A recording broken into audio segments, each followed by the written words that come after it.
მოგესალმებით. ზაფხულის დადგომასა და ცხელი კლიმატის მომატებასთან ერთად იმატებს ფეხის ტერპზე უფლიანობის რისკი. შესაბამისად, დახურული ფეხსაცმელის ტარების დროს და მომატებული უფლიანობის ფონზე, რა თქმა უნდა, იმატებს ბაქტერიული და სოკოვანი ინფექციების განვითარების რისკი. ეს შეიძლება გქონდეს როგორც ტერპზე, კანის ზედაპირზე, ასევე ფრჩხილის ზედაპირზე.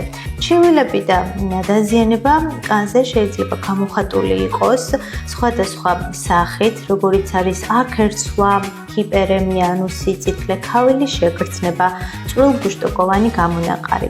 ასეთ შემთხვევაში კანზე შესაძლოა სხვადასხვა სახის დაზიანება მივიღოთ. ჭარბოფლიანობის ფონზე შეიძლება გქონდეს კონტაქტური ალერგიული დერმატიტი, რომელიც გამოხატულია ასევე სიწითლით, ბუშტუკების სახით, ქავილით წარმოდგენილი და რა თქმა უნდა შესაძლოა მეორადად გქონდეს როგორც ბაქტერიული ან სოკოვანი ინფექციებით თანდართული პროცესები. ასევე ხშირად ფრჩხილის ზედაპირზეც ვიღებულობთ მსგავსი ტიპის დაზიანებებს. შესაძლოა მივიღოთ მომწვანო ელფერის ნადები ფრჩხილის ქვეშ ზედაპირზე ან მის ზედაფენაზე, რომელსაც ფსევდომონადურ ინფექციას ვუწოდებთ და ასევე სხვადასხვა ფერით სისქით გამოხატული დაზიანება, რომელიც სოკოვან ინფექციას ხშირად ახასიათებს.